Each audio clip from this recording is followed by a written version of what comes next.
Indo British advanced pain clinic నొప్పి మాయం surgery దూరం ఫర్ అపాయింట్మెంట్స్ 9155515563.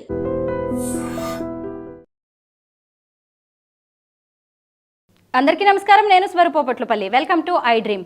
ఎన్నో ఆశలతో ఎన్నో కలలతో పోలీస్ డిపార్ట్మెంట్లోకి అడుగుపెట్టిన ఎస్ఐ హరీష్ జీవితం విషాదంగా ముగిస్తుంది. ఒక అమ్మాయితో ప్రేమ వ్యవహారమే ఆయన ఆత్మహత్యకు కారణమని పోలీసుల విచారణలో తేలింది.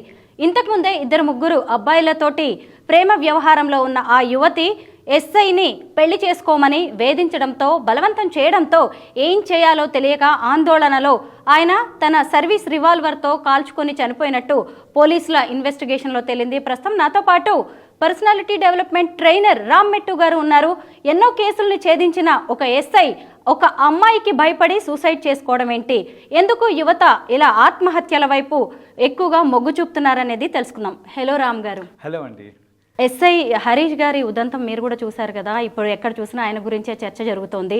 ఒక ఎస్ఐ ఒక అమ్మాయికి భయపడి, ప్రేమకు భయపడి ముఖ్యంగా సూసైడ్ చేసుకోవడం ఏంటి అని, దీనికి సంబంధించి మీకు తెలిసిన విషయాలు ఏమైనా ఉంటే మాతో షేర్ చేసుకోగలరు? డెఫినెట్గా అండి. చాలా బాధాకరం అండి ఇది. దట్ అంత కష్టపడి ఒక ఎస్ఐ జాబ్ తెచ్చుకొని బాగా వర్క్ చేసుకుంటూ సడన్లీ ఒక అమ్మాయి వల్ల తను ఒక సూసైడ్ చేసుకోవడం అనేది ఇట్స్ వెరీ సాడ్ అండి యాక్చువల్గా. అయితే దీనికి మేజర్ రీజన్స్ అంటే మోస్ట్లీ ఎందుకు సూసైడ్ వైపు చూసుకుంటారు అంటే దానికి చాలా రీజన్స్ ఉంటాయి. ఈ పర్టికులర్ కేసుకి సంబంధించి ఒక నార్మల్ పర్సన్ అనుకోండి, ప్రెషర్ అనేది ఓన్లీ ఫ్యామిలీ నుంచో లేకపోతే చుట్టుపక్కల ఉన్న వాళ్ళ దగ్గర నుంచో వస్తుంది.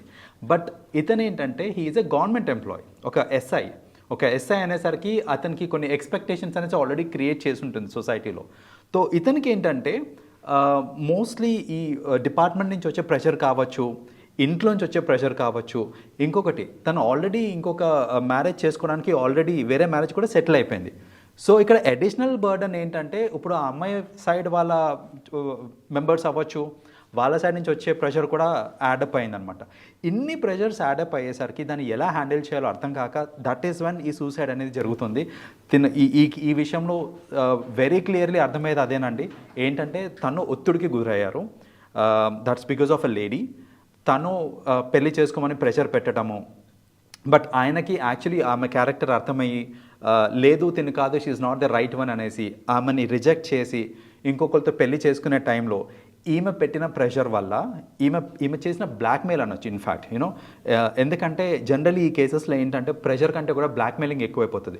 నువ్వు కనుక నన్ను పెళ్లి చేసుకోకపోతే నేను ధర్నా చేస్తాను, లేకపోతే అందరికీ నీ గురించి చెప్తాను, నిన్ను అల్లరి పెట్టేస్తాను అనేసి ఇలాంటి బెదిరింపుల వల్ల మోస్ట్లీ ఈ ఒత్తిడికి గురైపోతుంటారు.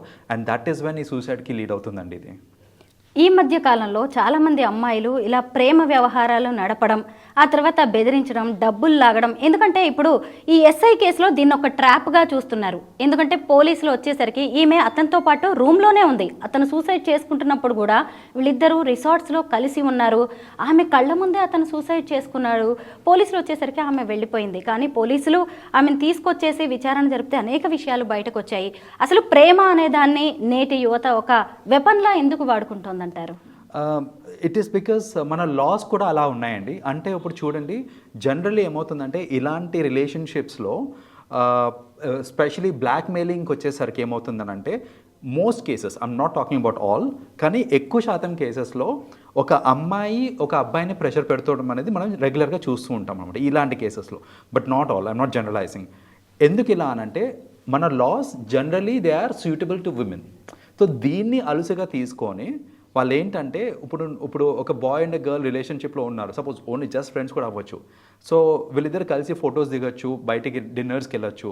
సో అలా కలిసి తిరిగినప్పుడు తీసుకున్న ఫొటోస్ కానివ్వండి, లేకపోతే పక్కన ఉన్నప్పుడు ఆ ఫొటోస్ని ఆధారంగా పెట్టుకొని ఒక అమ్మాయి బ్లాక్మెయిల్ చేయడం చాలా ఈజీ. బికాస్ మన లాస్ కూడా ఎలా ఉన్నాయంటే ఇప్పుడు ఆ అమ్మాయి చెప్పింది అనుకోండి, వీడు నన్ను ఇబ్బంది పెడుతున్నాడు, లేకపోతే హీస్ హెరాసింగ్ మీ అని చెప్పారనుకోండి, అలా చెప్పేసరికి ఏంటంటే laws are so towards the favour of women that she will be able to win the case. And in the process ఏంటంటే అబ్బాయికి చాలా హెరాస్మెంట్ అండ్ టార్చర్ కూడా అవుతూ ఉంటుంది. ప్రీవియస్లో కూడా మనం చాలా వరకు ఇలాంటి కేసెస్ చూసామండి. ఏంటంటే just for the sake of getting some money కానివ్వండి, అటెన్షన్ కానివ్వండి, చాలామంది అమ్మాయిలు ఈ ప్రేమ అనే అంశంని తీసుకొని they have used as a weapon or a tool to blackmail others అనమాట. So that is reason. Ram garu, reason ఏదైనా కావచ్చు కానీ చాలా మంది సూసైడే ఫైనల్ ఆప్షన్ అనుకుంటున్నారు. అంటే నారాయణ కాలేజ్లో 2 రోజుల క్రితం జరిగిన ఒక స్టూడెంట్ సూసైడ్ గురించి కూడా మనం ఖచ్చితంగా మాట్లాడుకోవాలి. ఎందుకంటే జస్ట్ ఇంటర్ ఫస్ట్ ఇయర్ అబ్బాయి లెక్చరర్స్ వేధింపులు అని అంటే మార్క్స్ కోసం అంతే, వాటిని తట్టుకోలేక బాత్రూంలోకి వెళ్ళి అతను సూసైడ్ చేసుకున్నారు. అంటే ఇతను ఇక్కడ చూస్తేనేమో ఇతను చాలా మెచ్యూర్డ్, అయినా సరే ఆ అమ్మాయిని కన్విన్స్ చేయలేక, లేదు అంటే అందరికీ ఇదేంటో చెప్పలేక సూసైడ్ చేసుకున్నారు. ఎందుకు జీవితాన్ని వీళ్ళు దీన్ని దాటొచ్చు, దీనికి ఇంకో సొల్యూషన్ ఉంది అని చూడలేకపోతున్నారు? దీనికి మేజర్ రీజన్ ఏంటంటే అండి, మోస్ట్ పీపుల్కి they can't handle failure, they can't handle embarrassment. ఇప్పుడు ఎంబారస్మెంట్, ఫెయిల్యూర్ హ్యాండిల్ చేయడం అనేది మనకి ఏ స్కూలు ఏ కాలేజ్ నేర్పించలేదు. మనకి ఎప్పుడు చూసినా నువ్వు విన్ అవ్వాలి, నువ్వు సక్సెస్ అవ్వాలి, నీకు మార్కులు రావాలి, నువ్వు జీవితంలో ఎదగాలి, ఇవన్నీ చెప్తున్నారే తప్ప నువ్వు ఫెయిల్ అయినప్పుడు నువ్వేం చేయాలి, అసలు ఫెయిల్యూర్ అంటే ఏంటి, అసలు what is the definition for fail. ఒకసారి ఫెయిల్ అయితే ఫెయిల్ అయిపోయినట్టేనా? కాదు, యూ కెన్ రీఅటెంప్ట్. సో అసలు ఫెయిల్యూర్కి డెఫినేషన్ సరిగ్గా తెలియకపోవడము, ఈ ప్రెషర్ మేనేజ్మెంట్ లేకపోవడము, అసలు ఒక ప్రాపర్ అవేర్నెస్ అనేది లేకపోవడం వల్ల మోస్ట్ పీపుల్ ఏంటంటే సూసైడ్ ఈజ్ ది అల్టిమేటం అనుకుంటారు. ఏంటంటే సరే చచ్చిపోతే అయిపోతుంది కదా, ఈ ప్రెషర్ అంతా ఉండదు, ఈ బాధ అంతా ఉండదు, ఒకసారికి అయిపోతుంది అని అనుకుంటారే తప్ప దాన్ని ఎలా హ్యాండిల్ చేయాలి, అసలు ఒక ప్రెషర్ని కానివ్వండి, ఒక ఫెయిల్యూర్ని కానివ్వండి, ఎట్లా మేనేజ్ చేయాలి అనేది రాకపోవడం వలన మోస్ట్లీ సూసైడ్స్ అవుతూ ఉంటాయి. నేనేం చెప్తానంటే we have to take initiative అండి. Society has to take initiative. మన ఎడ్యుకేషన్ సిస్టమ్ కానివ్వండి, మన గవర్నమెంట్ కానివ్వండి, we have to take actions in a way that ఈ ప్రెషర్ మేనేజ్మెంట్, ఫెయిల్యూర్ మేనేజ్మెంట్ని, సక్సెస్ ఎట్లా మేనేజ్ చేయాలో చాలామందికి తెలియదు. Like I have seen some people success అయిపోతారు, బట్ సక్సెస్ని ఎలా మేనేజ్ చేయాలో తెలియక ఫెయిల్ అవుతారు మళ్ళీ. ఇలాంటివి కూడా చూసాను ఇన్ కేసెస్. సో ఈ మేనేజ్మెంట్ స్కిల్స్ లేకపోవడం వల్ల, ఈ ఇంటర్పర్సనల్ స్కిల్స్ లేకపోవడం వల్ల మోస్ట్ పీపుల్ సూసైడ్కి ఇట్ లీడ్స్ టు సూసైడ్.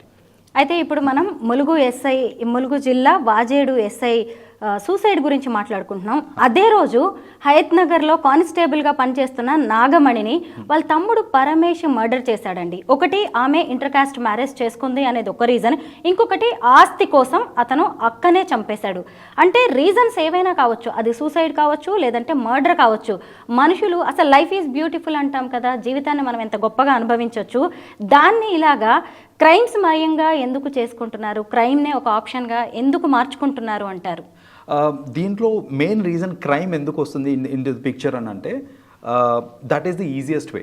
ఇప్పుడు చూడండి, నాకు ఒక ఫ్లాట్ సంపాదించాలి, ఒక ఫ్లాట్ కొనుక్కోవాలి అని అంటే, నేను కష్టపడి సంపాదించాలి, కష్టపడి కొనుక్కోవాలంటే ఇట్స్ అ లాంగ్ ప్రాసెస్.